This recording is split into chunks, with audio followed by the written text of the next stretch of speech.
Dati, parehas kaming pagod, uuwi ng late, halos walang oras sa isa't isa.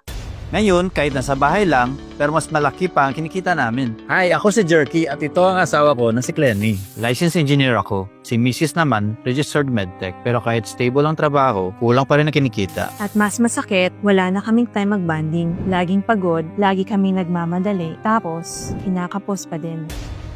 Hanggang sa nalaman namin sa friend namin, itong Chantal Dropshipping. Negosyo na pwede kahit nasa bahay lang. Walang inventory, walang delivery problem, company nang bahala. Basta connected ka sa internet, pwede mo na agad simulan. Nagpapa-order na kami sa online at sa gadget na namin pinaprocess ang order. At company na bahala magpadala sa mga customer namin. Cash on delivery pa, dito sa Pilipinas at sa ibang bansa. Pwede ang dropshipping. Nasa bahay lang kami nagpapahinga, pero ang customers namin hanggang ibang bansa. Ngayon, mas madalas pa kami magkasama sa negosyo, sa bahay, pati sa pagta-travel. Mas malaki pa income namin ngayon kaysa sa dati naming trabaho. Dito na din namin natupad ang dream wedding namin at nakabili ng brand new car dahil sa dropshipping. Kung dati kulang kita at wala ng time, ngayon, May negosyo na kami, mas masaya kasi magkasama namin ginagawa kahit nasa bahay lang. kung isa kang empleyado ngayon, full-time parent or naghahanap ng negosyo, aralin mo na din ang Chantal Dropshipping. Dahil automated na, pwede mo na simulan agad basta may internet. Message na agad para matulungan ka namin.